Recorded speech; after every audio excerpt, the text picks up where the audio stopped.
ସକାଳୁ ସକାଳୁ ମୁଁ ନଈ ପାଖାପାଖି ଯାଉଥିଲି। ପାଖାପାଖି ସମୟ 9ଟା 9:30 ହେଇଯିବ। ଦେଖିଲି ଗୋଟେ ଭାଇ କ'ଣ ଗୋଟେ ଧରୁଛନ୍ତି। ସେ ଭାଇଙ୍କ ପାଖକୁ ଗଲି।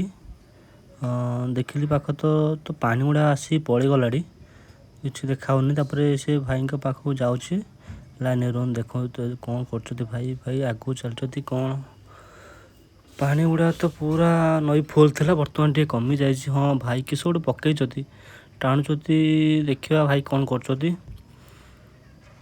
ଭାଇ ତାଙ୍କର ସୂତାଟାକୁ ଟାଣିବାକୁ ଲାଗୁଛନ୍ତି।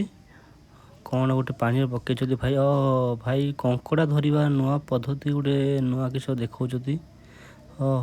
ଗୋଟେ ପିଞ୍ଜରା ଭଳିଆ କଲା ପରେ ଭିତରେ କଙ୍କଡ଼ା ଗୁଡ଼ା ଗୋଟେ ମାଛ ଦେଇଛନ୍ତି। ମାଛ ରଖିଲେ ଯାଇକି କଙ୍କଡ଼ା ଗୁଡ଼ାକ ସେ ମାଛ ଖାଇବା ପାଇଁ ଆସିବେ। ତା ଭିତରେ ଥରେ ପଶିଗଲା ପରେ ଆଉ ବାହାରି ପାରିବେ ନାହିଁ। ଆଉ ଭାଇଙ୍କର ପୁରା ବୁଦ୍ଧିଟାକୁ ମାନିବାକୁ ପଡ଼ିବ। ଭାଇ ବହୁତ ଗୁଡ଼ା ବି କଙ୍କଡ଼ା ଧରି ନେଇଛନ୍ତି। ଦେଖିବା କେତେ କଙ୍କଡ଼ା ଭାଇ ଧରିଛନ୍ତି। ଗୋଟେ ପଡ଼ିଛି ୟା ଭିତରେ କଙ୍କଡ଼ା। ଗୋଟେ ମାଛ ଗୋଟେ ଦେଇଥିଲେ, ସେଇଟା ବହୁତ ଗୁଡ଼ାଏ କଙ୍କଡ଼ା ଭାଇ କହିଲେ ପଡ଼ନ୍ତି। ବଟ୍ ଆଜି ସେଇଟା ଲେଟ୍ରେ ଆସିଲେ, ସେଥିପାଇଁ ଗୋଟେ ପଡ଼ିଛି। ବହୁତ କଙ୍କଡ଼ା ବି ଧରି ସାରିଲେଣି। ଏମିତିକା ଭାଇ 7-8ଟା ବସିଛନ୍ତି। କହୁଛନ୍ତି କି ପର୍ ଡେ ତାଙ୍କର 4ରୁ 5 କିଲୋ କଙ୍କଡ଼ା ହେଇଯାଉଛି। ପ୍ରତ୍ୟେକ ଦିନ ଧରନ୍ତି ଆସି ଭାଇ ତାଙ୍କର। ଭାଇ ପ୍ରତ୍ୟେକ ଦିନ ଧରନ୍ତି। ଦେଖନ୍ତୁ କେତେ ବଡ଼ ବଡ଼ କଙ୍କଡ଼ା ଧରିଛନ୍ତି। ମାଛ ବି ତା ଭିତରେ କିଛି ଦେଖାଯାଉଛି। କଙ୍କଡ଼ାଟା ବା କେତେ ବଡ଼ ନା, ବେଶୀ ବଡ଼ ନୁହେଁ, ମିଡ଼ିୟମ୍ ହେବ କଙ୍କଡ଼ାଟା।